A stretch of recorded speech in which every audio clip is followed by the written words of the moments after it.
จังหวัดอำนาจเจริญครับเปิดโครงการคัดกรองมะเร็งเต้านมครับและก็มะเร็งนารีเวชเคลื่อนที่เฉลิมพระเกียรติพระบาทสมเด็จพระเจ้าอยู่หัวครับ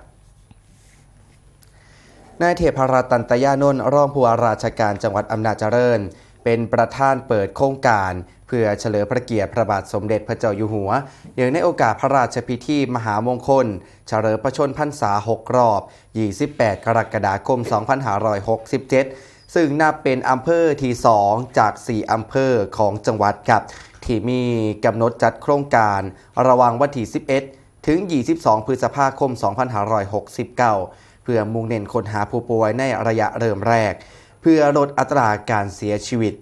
ปัจจุบันครับมะเร็งเต้านมและก็มะเร็งนารีเวชเป็นสาเหตุการเสียชีวิตอันดับต้นๆของสตรีไทย โดยในแต่ละปีครับพบผู้ป่วยรายใหม่เฉลี่ยวันละ 60 คน และก็เสียชีวิตเฉลี่ยวันละ 22 คนโซนที่น่ากังวลก็คือ ผู้ป่วยกว่าร้อยละ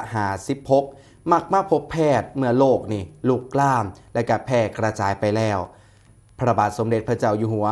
ทรงพระกรุณาโปรดเกล้าโปรดกระหม่อมครับให้มูลนิธิกาญจนบารมีดำเนินโครงการดีขึ้น เพื่อให้สตรีนี่ได้อยู่ห่างไกลและกลุ่มเสี่ยง ได้รับการตรวจค้นหามะเร็งในระยะเริ่มแรก โดยบ่เสียค่าใช้จ่าย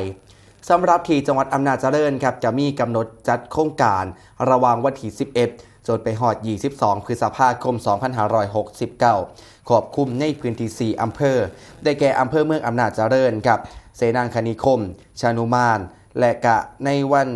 นี้นะครับที่อำเภอปทุมราชวงศาจะมีสตรีผู้ที่อยู่ในกลุ่มเสี่ยงเขารับบริการจำนวนกว่า 300 คนครับ